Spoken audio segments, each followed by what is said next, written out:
Hello à tous, c'est Léopold. Sur la chaîne, bientôt, on va pas mal parler d'alimentation, et du coup, il faut qu'on revoie les bases. Parce que si c'est cool de savoir que pour perdre du poids, il faut manger des légumes et faire du sport, bah c'est toujours mieux de comprendre pourquoi.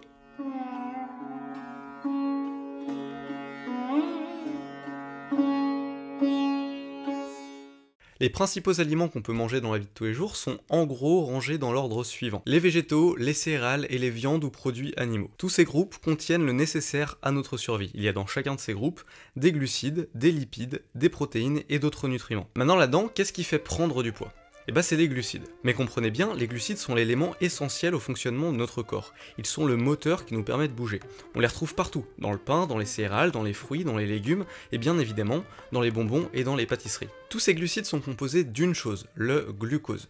Le sucre qui est présent dans les céréales est composé du même glucose que le sucre qui est présent dans les bonbons. Il n'y a aucune différence. Mais alors la question se pose, pourquoi les sucres présents dans les bonbons sont considérés comme mauvais, alors que les sucres présents dans les céréales sont considérés comme bons ? Pourquoi ne puis-je pas me nourrir exclusivement de bonbons et de pâtisseries jusqu'à la fin de mes jours ? La réponse est dans l'impact. Pour assimiler le glucose, le corps relâche une hormone, l'insuline.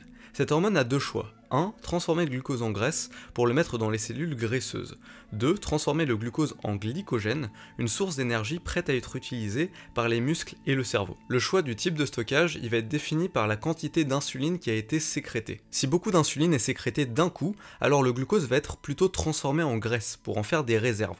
A l'inverse, si l'insuline est restée assez stable, alors le glucose va être transformé plutôt en glycogène. Et voilà pourquoi les bonbons et les sodas font grossir alors que les céréales beaucoup moins. C'est parce que même si leurs glucides sont composés des mêmes choses, elles sont agencées totalement différemment. Les sucreries sont composées de sucres simples, des molécules de glucose indépendantes. Elles sont donc extrêmement simples et rapides à digérer. Cette masse de glucose arrive alors dans le sang d'un coup, ce qui crée un pic d'insuline et donc un stockage en graisse. Les céréales, elles, sont composées de sucres complexes, des combinaisons de glucose, beaucoup plus dures à digérer. Le glucose arrive petit à petit dans le sang, l'insuline est donc produite en quantité acceptable et transforme en grande partie ce glucose en glycogène, et assez peu en graisse. Jusqu'à une certaine limite, évidemment. Au bout d'un moment, même en ne mangeant que des sucres complexes, le corps il a plus besoin de glycogène et du coup il va stocker le surplus dans les graisses. Donc il y a deux choses à regarder principalement quand on mange quelque chose. Premièrement, son indice glycémique. Plus l'indice glycémique est élevé, plus la rapidité avec laquelle le sucre va arriver dans le sang sera rapide. Il faut donc choisir en priorité des aliments avec un indice glycémique bas, comme les céréales complètes. Également, plus vous cuisez un aliment, plus l'indice glycémique augmente, car ça rend la digestion plus facile. Et deuxièmement, c'est la quantité. Si vous avez beaucoup de graisse aujourd'hui, c'est parce que vous mangez trop de glucides. Comme on l'a vu, quand on mange des glucides, notre taux de glycogène augmente, et quand on en a trop, c'est notre graisse qui augmente. Donc si on dépense peu d'énergie dans la journée, c'est inutile de nous recharger en glucides plus que ça. Cependant, aujourd'hui, la majorité de notre alimentation tourne autour des glucides, alors que nos dépenses en énergie, elles, ne font que descendre. Il faut voir l'alimentation comme une pyramide. Globalement, aujourd'hui, la majorité des gens mangent principalement des céréales, donc des glucides, avec de la viande, un peu de graisse et parfois des végétaux. Pour maigrir, il va falloir inverser cette pyramide, donc manger principalement des végétaux qui sont remplis de tous les nutriments dont le corps a besoin, ensuite des lipides, parce que c'est aussi essentiel pour le corps, donc comme de l'huile d'olive par exemple, éventuellement de la viande et parfois des céréales. Les besoins de chacun diffèrent bien sûr, certains auront besoin de plus de glucides que d'autres. Mais une chose est sûre, c'est qu'aujourd'hui si vous avez de la graisse, c'est que vous en mangez trop. Maintenant qu'on a vu comment ne pas prendre de graisse, on va voir comment en perdre.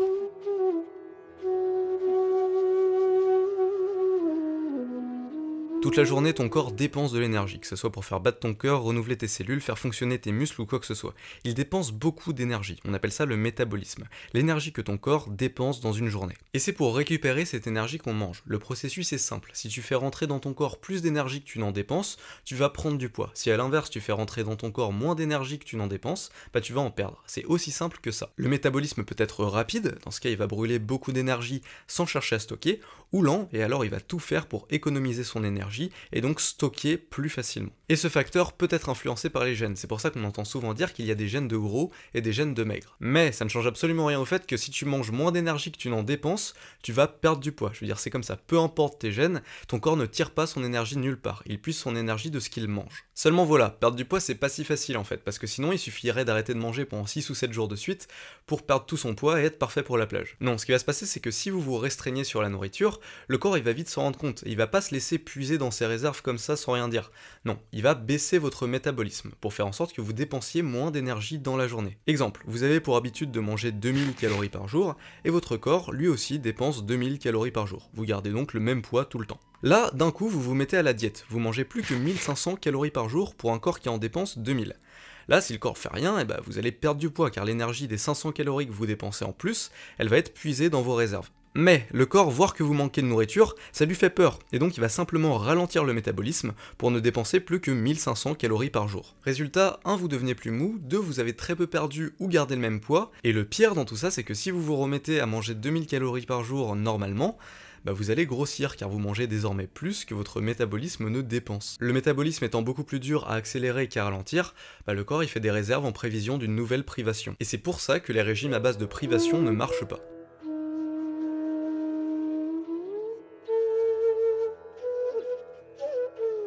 Rappelons que pour puiser dans ces graisses, il faut d'abord éliminer tout le glycogène prévu pour nous donner de l'énergie. La première chose à faire est donc de manger moins de glucides pour avoir à dépenser moins d'énergie avant de s'attaquer aux graisses. Mais attention, tout ça sans faire ressentir au corps la privation de nourriture pour pas faire baisser son métabolisme. Il faudra donc manger à sa faim, mais des choses contenant moins de glucides, comme des légumes par exemple. Les légumes contiennent des fibres et de la cellulose qui donnent une sensation de satiété plus rapide. Donc en mangeant principalement des légumes, on mange moins mais mieux et sans ressentir de privation, et donc on garde notre métabolisme au même niveau. Et ça c'est déjà suffisant pour perdre du poids en fait. Maintenant on peut accélérer le processus en essayant d'accélérer son métabolisme tout simplement, faire en sorte que son corps dépense plus d'énergie au quotidien que d'habitude. Et pour ça, il n'y a pas 36 solutions, il y a le sport. Faire du sport te fait dépenser de l'énergie dans l'action, évidemment, mais te fait aussi dépenser de l'énergie au repos, car ton corps doit reconstruire ses muscles, les rendre plus puissants, etc. Des muscles et un corps bien développé, ça demande beaucoup plus d'énergie en entretien qu'un corps faible, et donc ça augmente ton métabolisme.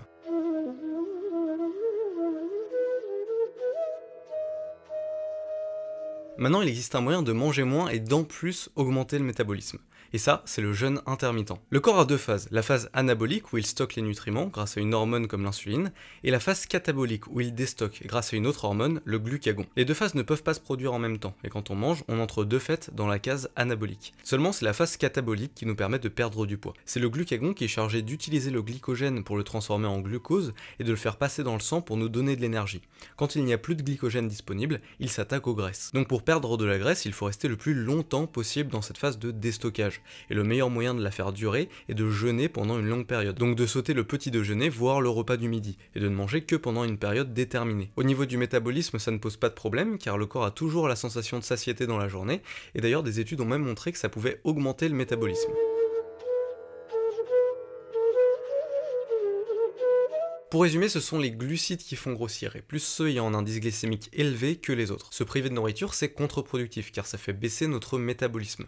Il faut continuer à manger à notre faim, mais manger des choses qui ont une teneur plus faible en glucides, comme les légumes, les salades, les oléagineux, les viandes de bonne qualité et la graisse. L'activité physique est également un très bon moyen de perdre du poids, mais une fois qu'on a revu son régime alimentaire, et pas avant. Coupler tout ça à un jeûne intermittent est le meilleur moyen de perdre du poids facilement, car on peut manger moins, tout en conservant un métabolisme élevé. Car en fait, manger moins, c'est surtout manger moins souvent. Le plus dur pour perdre du poids, c'est la motivation. C'est pour ça que c'est très important de comprendre pourquoi on fait ce que l'on fait.